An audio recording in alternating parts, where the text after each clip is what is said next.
아멘. 사랑은 무엇일까? 사랑장에 대한 말씀입니다. 특히 1절에서 7절 말씀은 그 사랑이 바로 하나님의 사랑이죠. 그래서 오늘 1절 7절 말씀을요, 그 하나님의 사랑이라는 단어를 넣어서 다시 한 번 더 읽어보면 어떨까 싶어요. 그래서 화면에 준비했는데요, 우리 함께 선포합니다. 하나님의 사랑은 오래 참고, 하나님의 사랑은 온유하며, 하나님의 사랑은 시기하지 아니하며, 하나님의 사랑은 자랑하지 아니하며, 하나님의 사랑은 교만하지 아니하며, 하나님의 사랑은 무례행하지 아니하며, 하나님의 사랑은 자기의 유익을 구하지 아니하며, 하나님의 사랑은 성내지 아니하며, 하나님의 사랑은 악한 것을 생각하지 아니하며, 하나님의 사랑은 불의를 기뻐하지 아니하며, 하나님의 사랑은 진리와 함께 기뻐하고, 하나님의 사랑은 모든 것을 참으며, 하나님의 사랑은 모든 것을 믿으며, 하나님의 사랑은 모든 것을 바라며, 하나님의 사랑은 모든 것을 견디느니라. 아멘. 이 하나님의 사랑이 오늘 좀 나에게, 우리 모두에게 주어진 겁니다. 하나님이 오래 참아주셨죠. 항상 친절하시죠. 항상 참고 견디시죠.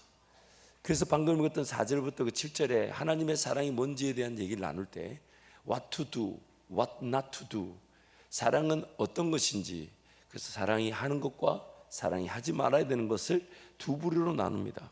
그래서 먼저 7가지 하나님의 사랑은 오래 참아주십니다. 하나님의 사랑은 친절하고 부드럽습니다. 저는 이게 참 좋아요. 우리 하나님의 사랑은 참 친절하고 부드러워요. 여러분의 담임 목사처럼 말이죠. 죄송합니다. 네, 사과하도록 하겠습니다. 또 하나님의 사랑은 진리와 함께 기뻐한답니다. 또 하나님의 사랑은 항상 품고 보호해 줍니다. 또 하나님의 사랑은 항상 신뢰해 준답니다. 또 하나님의 사랑은 항상 희망이라고, 희망을 소개하고 희망의 길로 인도한다고 합니다. 또 하나님의 사랑은 항상 견뎌내어 준다고 합니다. 반면 하나님의 사랑은 시기하지 않습니다. 하나님의 사랑은 자랑하지 않습니다. 하나님의 사랑은 교만하지 않습니다. 하나님의 사랑은 무례행하지 않습니다. 하나님의 사랑은 자기의 유익을 구하지 않습니다. 하나님의 사랑은 화를 내지 않습니다. 하나님의 사랑은 악한 것을 생각하지 않습니다. 하나님의 사랑은 불의를 기뻐하지 않습니다. 그래서 사랑은 언제까지나 떨어지지 않는다. 근데 이 떨어지지 않는 말이 조금 번역이 좀 아쉬워요. 그 영어로 보니까 이렇게 나와요. Love never fails. 사랑은 결코 실패하지 않습니다. 오늘 그 하나님의 사랑이 우리를 그렇게 사랑해 준 거죠. 특별히 그 사랑의 내용 보면요, 거의 한 가지 내용이 좀 강조된 게 있습니다. 그게 뭐냐면 하나님의 사랑은 오래 참고, 하나님의 사랑은 모든 것을 인내해 주고, 하나님의 사랑은 모든 것을 견뎌내어 준다. 영어로 보니까 God's love is patient, God's love endures, God's love is persevere. 무슨 말이냐면 끝까지 포기하지 않고 기다려준다는 거죠. 품어주고 인내해주고 참아주고 같이 견뎌주고. 그래서 그 품어주고 사랑해줬던 결과로 오늘 우리가 이렇게 신앙생활하게 된 것입니다. 그리고 이제 그 하나님의 사랑을 맛보게 되었을 때 우리도 그 하나님의 사랑을 자연스럽게 경험하게 되죠. 종종 여러분 관계 속에서 뭔가 아쉬움이 있을 때마다 몇 가지 조금 기억해 드릴 것 있습니다. 첫 번째, 우리 교회 안에는요, 사랑해야 될 사람이 많을까요? 사랑이 필요한 사람이 많을까요? 사랑을 해줄 만한 사람이 많을까요? 사랑이 필요한 사람이 많을까요? 옆에 분 한번 보시죠. 어떨 것 같아요? 사랑을 필요로 합니까? 사랑을 많이 해줄 것 같습니까? 아니, 보시라니까요. 절 보지 마시고. 왜 제가 사랑이 필요한 것처럼 보이죠? 저도 많이 필요합니다. 근데 여러분 잊지 마세요. 사랑은요, 받아본 사람이 사랑할 수 있습니다. 그래서 성경이 이렇게 말하죠. 하나님이 먼저 우리를 사랑하셨다. 그래서 여러분 주의 전에 올 때마다 어떤 예배와 모임을 통해 그 하나님 사랑을 좀 받고자 기대하십시오. 하나님 사랑을 경험하고 맛보게 되면요, 누군가를 사랑하게 됩니다. 제가 우리 한밭지역에 와서 정말 행복한 게 많고 지금도 너무 행복해요. 우리 고등부 학생들이, 여러분 지금 이 시대 때 이 고등부 학생들이 이렇게 떼창을 하고 댄스를 하고, 제가 지금 보면서 추수감사 찬양축제 때 1등해서 다시 보고 싶어서 세웠는데, 보면서 얘네들 데리고 세계 일주라도 해야 되는 거 아닌가? 선교지마다 막 가서 보여주고 싶고 막 그러고 싶어요. 여러분 그렇게 웃으시니까 더 막 북쭉 이걸 해야 되겠다는, 너무너무 기특하고 너무너무 귀하지 않습니까? 이 하나님을 찬양하는 자녀들이 얼마나 있겠습니까? 근데 여러분 보세요. 이런 자녀들과 함께 우리가 예배 공동체 이루러 간다 할 때 무엇보다 더 귀한 것은 사랑이 필요한 자들이 모였다는 것이죠. 그래서 먼저 하나님의 사랑을 맛보도록 해야 되는데, 그 하나님의 사랑을 맛보는 것은 다름 아닌 지금 옆에 있는 지체들과의 사랑을 통해 우리 하나님의 사랑을 맛보게 됩니다. 왜냐하면 요한일서 말씀이 이렇게 말하죠. 누가 사랑이 필요하다면 교회 공동체가, 형제가 서로 사랑하는 것으로 예수님의 사랑을 세상이 보게 될 것이라고 말씀해요. 그러므로 오늘 우리 교회 왔을 때 항상 누가 먼저 할 것 없이 사랑해 준다면, 왜요? 하나님이 이미 나를 사랑하셨습니다. 그래서 우리는 이미 사랑을 받았으니, 그래서 지금 지옥 가지 않는 거잖아요. 그래서 이 삶도 포기되어지지 않은 거잖아요. 그래서 무조건 사랑할 기회로 지금 살아가는 겁니다. 지금 옆에 앉아있는 그 성도는 내 사랑이 필요한 사람이에요. 그래서 그 사랑을 전하는 게 우리 교회 공동체입니다. 그러니까 여러분 2024년은 다른 그 어떤 것보다 우리 서로 더 사랑하기를 축복합니다. 무엇보다 뭔가 고쳐야 될 게 있고, 바꿔야 될 게 있고, 또 변화되어야 될 게 있고, 버려야 될 게 있고, 정리될 것이 있지만 잘 안 되는 지체가 있다면요, 다름 아닌 우리 사랑이 필요한 겁니다. 그걸 막 고치라고 바꾸라고 그렇게 지적질한다고 해서 그 영혼이 바뀌지가 않아요. 사람을 바꾸는 것은 딱 한 가지밖에 없습니다. 사랑밖에 없습니다. 그래서 그 사랑을 위해 오늘 우리가 존재하고 있는 거죠. 여러분 가정에서 자녀들이나 특히 그 자녀들을 볼 때 아쉬운 게 많을 수가 있어요.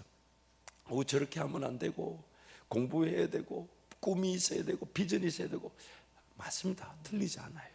근데 그 자녀가 그렇게 안 되는 거는 지금 그 자녀에게 뭐가 필요한 걸까요? 사랑이 필요한 거예요. 교회 안에서도 마찬가지예요. 예배를 드려야 되는데 예배가 잘 안 되는 것 같고, 하나님의 뭔가 일하심을 기대해야 되는데 기대가 안 되고, 성경 읽어야 되는데 성경을 안 읽으려고 하고, 기도해야 되는데 기도를 안 하려고 하면 그 사람에게 지금 뭐가 필요한 겁니까? 사랑이 필요한 거예요. 그래서 여러분 주변에, 그래서 앞으로 이제 우리 교회에서 이제 우리 사역자들과 고민하면서 사랑 특공대를 만들고 해. 그래가지고, 왜냐하면 여러분 전도는 어려울 수 있지만 사랑은 전도보다 쉽습니다.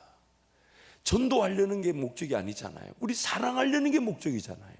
왜 그 사람에게 복음이 전해져야 됩니까? 왜 그 사람에게 예수님이 소개돼야 됩니까? 다름 아닌 내가 사랑받은 것처럼 그도 사랑받고, 그도 그 사랑 가지고 하나님과 동행하며 사랑을 전하는 데 대기하기 위한 게 우리의 목적이잖아요.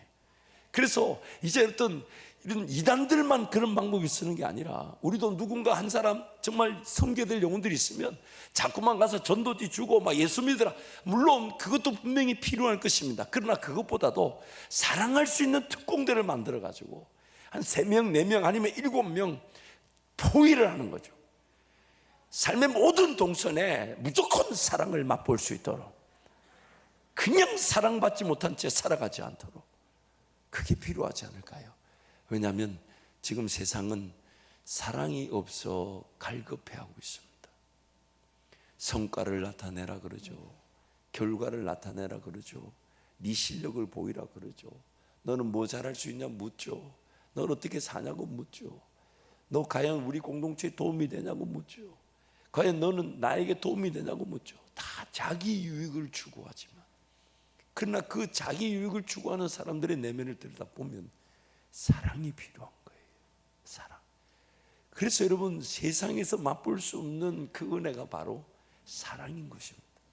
우리 교회 안에서 또는 여러분, 저를 비롯해서 우리 사역자들이 조금 모자란 게 있고 부족한 게 있고 좀 어리석은 게 있고 미련한 게 있어도 이렇게 한번 생각해 주시죠.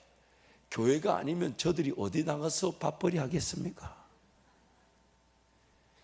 우리 한밭제일교회니까 저라도 품어지는 거고 저는 사역자들도 품어지는 거 아닙니까? 그러면 사역자를 일 잘한다 못한다를 평가하지 마시고 한번 사랑해 주면 어떨까요? 한번 격려해 주면 어떨까요? 또한 우리 성도들도 마찬가지, 자녀들도 마찬가지지만 뭔가 해야 되는 게 잘 안 된다. 그래서 목장 모임에 오라는데 연락도 안 받는다. 그러면 사랑할 방법을 한번 찾아보시죠. 하나님, 우리 목장 식구들 어떻게 사랑할까요? 여러분, 우리 교회 안에 모든 모임도 마찬가지입니다. 마땅히 하나님을 예배하고 섬겨야 되지만 그게 안 된다는 것은 지금 나를 통해 그에게, 그 자녀에게, 그 성도에게 예수님의 사랑이 흘러가기를 원하시는 거죠. 그래서 여러분, 우리는 사랑하기 위해 살아갑니다. 성경 말씀 잘 몰라도 괜찮아요. 하나님 말씀이 많이 깨달아지지 않아도 괜찮아요. 그 어떤 성도가 와서, 목사님, 우리 교회는 뭐 행정 조직이 없고 뭐 관리 조직이 없고 막 저한테 막 얘기해요. 그 제가 듣다 너무 그 한마디 했어요. 원로 목사님 때부터 그래 왔다. 우리 이게 뭐 제가 개척한 교회냐? 나도 물려받았다. 나도 죽을 지경이다 지금. 그렇게 말하지 않았습니다. 여기까지 올라왔지만, 근데 제가 우리 교회 와서 배운 게 있어요. 그게 뭐냐면, 다 허술해도 괜찮고 다 부족해도 괜찮은데 품어주고 기다려주고 인내해주고 참아주고 견뎌주고 사랑했던 그 전통은 다른 어떤 교회보다 월등합니다. 제가 목사님 모시면서 배운 게 그거고요. 담임 목사 되고 나서 저에게 하나님 요구하신 것도 그거 하나밖에 없었어요. 그저 품어주라고, 그저 인내해주라고, 그저 같이 가주라고. 그래서 그러면서 저를 보게 하셨어요. 제가 우리 목사님들 이상한 짓 하고 조금 이해가 되지 않는 짓을 할 때마다 제가 근데 어느 날 기도하는데 옛날에 제가 그랬더라고요. 그래서 다음부터 제가 우리 목사님들은 이런 표정 제가 짓지 않아요. 왜냐하면 제가 그랬어요. 제가 그때 정말 우리 목사님 힘드셨겠다. 내가 왜 그때 우리 저 이상한 짓을 했을까? 그래서 그 다음부터는 우리 목사님들과 관계 설정을 다르게 하기로 했어요. 좀 더 사랑하기로, 누구든지 사랑하기로. 그래서 제가 우리 장로님들께 부탁을 드렸어요. 최선을 다해서 우리 기도하며 목사님들을 모시지만, 모시고 나면 관계 정리는 담임 목사인 저 혼자 하겠습니다. 무슨 말이냐? 하나님께서 그 사역자를 더 좋은 은혜의 길로 인도하실 때까지 우리 교회가 무조건 품는 겁니다. 그러나 이것은 사역자만의 문제가 아닙니다. 모든 성도들도 마찬가지. 여러분, 교회 오면요, 이해되지 않는 성도가 지극히 당연합니다. 그 성도 왜 옷을 그런 색깔을 입는지, 머리 색깔은 왜 그런지, 세척을 하고 온 건지 그냥 온 건지, 뭐 그런 거 여러분 따질 게 아니에요. 어떤 성도든지 간에 우리 사랑이 필요해서 한밭제일교회에 보내신 것입니다. 그래서 아우성 친구들랑 우리 다른 거 하지 말고 그룹을 지어서 기도해주고 더 사랑하면 어떨까요? 더 인내해주고 참고 견디며 품어주면 어떨까요? 그럴 때 세상 그 어디도 품어질 수 없는 영혼이 우리 교회만 오면 품어질 수 있는 그 사랑의 공동체로 우리 2024년이 그렇게 세워지기를 축복합니다. 그래서 하나님 반드시 우리에게 더 놀라운 은혜를 주셔서 사랑하게 하실 겁니다. 그리고 여러분, 사랑하면요, 기대하십시오. 부분적으로 알던 것이 온전하게 깨달아집니다. 너무 놀라운 것은 예언의 은사도 있고 방언의 은사도 있고 신유의 은사도 있고 각종 그런 가르침 은사들이 다 있지만 사랑이 없이 그런 은사들이 난무할 수 있답니다. 사랑이 없이. 그래서 울리는 꽹과리 혹은 산을 옮길 만한 역사들이 나타나도, 그러나 그 역사 이후에는 공동체가 존재하지 않고 다 뿔뿔이 흩어질 수가 있다는 거예요. 그러나 사랑하게 되면요, 누구든지 그 은사가 나타나지 않아도 같이 인내하게 되고 같이 견디게 되고 같이 하나님을 예배하는 공동체로 지켜져 가게 되는 것입니다. 무엇보다 사랑하게 되면 이제 사랑하는 그 성도들에게 은사가 주어지게 됩니다. 성령의 가장 좋은 은사, 기도의 은사가 나타나게 될 것이고, 가르침 은사가 나타나게 될 것이고, 예언의 은사가 나타나게 될 것이고, 방언과 방언 통역함 은사가 나타나게 될 것이고, 신유의 은사, 치유의 은사가 나타나게 되는 것입니다. 사랑해야 합니다. 그래야만이 모든 은사가 건강해지게 되는 것이죠. 그러므로 여러분, 2024년 우리 더 사랑하십시다. 우리 옆에 분에게 그렇게 한번 축복하시죠. 제가 더 사랑하겠습니다. 제가 더 사랑하겠습니다. 그래도 고린도전서 오늘 본문 마지막 8절부터 우리 13절까지 우리 함께 선포하겠습니다.